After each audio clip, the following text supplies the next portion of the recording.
नमस्कार दोस्तों, स्वागत है आपका हमारे चैनल लर्न एंड ग्रो में। आज हम डिस्कस करेंगे रैचेट ब्रेस ड्रिलिंग मशीन के बारे में। जो रैचेट ब्रेस ड्रिलिंग मशीन होती है उसके कौन कौन से पार्ट्स होते हैं और ये कैसे वर्क करती है। तो रैचेट ब्रेस जो इसका नाम दिया गया है क्योंकि इसके अंदर हम रैचेट का यूज करेंगे, तो इसके जो पार्ट्स हैं वो देखेंगे कि रैचेट हमने कहाँ पे यूज किया है, तो उसके थ्रू हम होल को क्रिएट करेंगे किसी भी पार्ट के अंदर। तो इसलिए इसको नाम दिया गया है रैचेट ब्रेस ड्रिलिंग मशीन।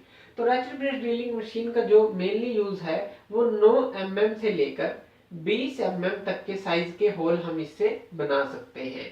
और कौन से पार्ट्स के ऊपर इसका यूज किया जाता है, जैसे हमारी रेलवे लाइन है या फिर हमारे गार्डर है या एंगल है, उनके ऊपर इसका यूज किया जाता है, जहां पे हैंड ड्रिलिंग मशीन या फिर ब्रिस्ट ड्रिलिंग मशीन का हम यूज नहीं कर सकते। और इसको इलेक्ट्रिक पावर सप्लाई भी नहीं चाहिए, तो ये मैकेनिकल पावर यानी कि हैंड पावर से ही हम इसको चला सकते हैं।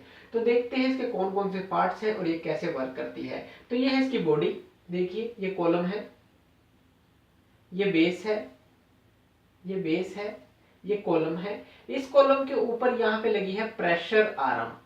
इसको प्रेशर आर्म क्यों बोला गया है, क्योंकि ये जो आर्म है ये प्रेशर अप्लाई करती है। तो इस तरह की आर्म है, ये प्रेशर अप्लाई करती है इसके ऊपर जो हमारा ये लगा है। तो देखते हैं ये क्या है, तो ये प्रेशर अप्लाई करती है इसके ऊपर।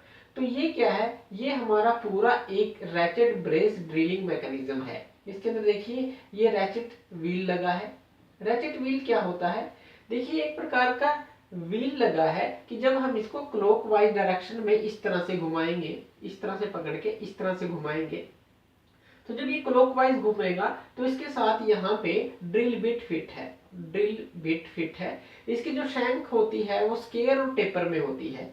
और ये जो ड्रिल बिट है, जब आप इसको क्लॉकवाइज इस तरह से घुमाएंगे तो ये ड्रिल बिट घूमेगी, और जब ये रोटेट करेगी तो इस तरह का जो ये वर्कपीस है, ये वर्कपीस है हमारा, तो इसके अंदर ये होल क्रिएट करेगी।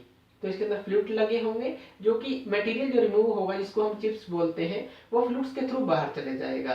तो रैचेट जो है इसके अंदर क्या काम करेगा कि जब हम क्लॉकवाइज रोटेट करेंगे तब तो ये वर्किंग करेगी, और जब हम इसको एंटी क्लॉकवाइज रोटेट करेंगे तब ये वर्किंग नहीं करेगी। तो जैसे ही इधर जाएंगे तो कोई वर्क नहीं होगा, इसको इस तरह से करेंगे तो वर्क होगा, ये घूमेगी।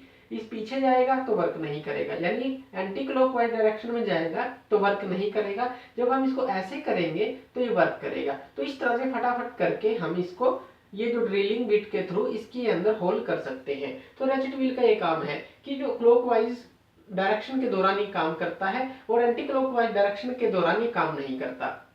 तो ऊपर से प्रेशर आर्म प्रेशर लगाती रहती है और इस तरह से ये घूम घूम के इसके अंदर होल कर देती है ड्रिल बिट।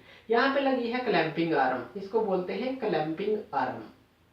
ये क्लैंपिंग आर्म इसलिए बोला गया है क्योंकि ये जो हमारा वर्कपीस है उसको पकड़ने के काम आती है, उसको क्लैंप करने के काम आती है। यहाँ पे देखिए एक स्क्रू लगा है, स्क्रू आप इसको बोल सकते हैं। अगर बड़ी है ये जो हमारी आर्म है तो इसको आप बोल्ट भी बोल सकते हैं। एक तरह का बोल्ट है या स्क्रू है जिसको हम घुमा के इसको अच्छी तरह से पकड़ सकते हैं, अच्छी तरह से क्लैंप कर सकते हैं वर्कपीस को।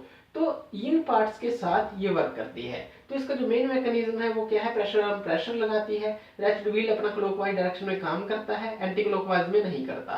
तो जब हम क्लॉकवाइज घुमाते हैं तो ड्रिल बिट घूमती रहती है और होल करती रहती है। इसको अच्छी तरह से पकड़ लिया जाता है क्लैंपिंग आर्म के थ्रू और बेस के ऊपर। तो इस तरह से रैचेट ब्रेस जो ड्रिलिंग मशीन है होल क्रिएट करती है। ये लगभग 9 mm से 20 mm तक के साइज के होल क्रिएट कर सकती है। तो ये थी रैचेट ब्रेस ड्रिलिंग मशीन।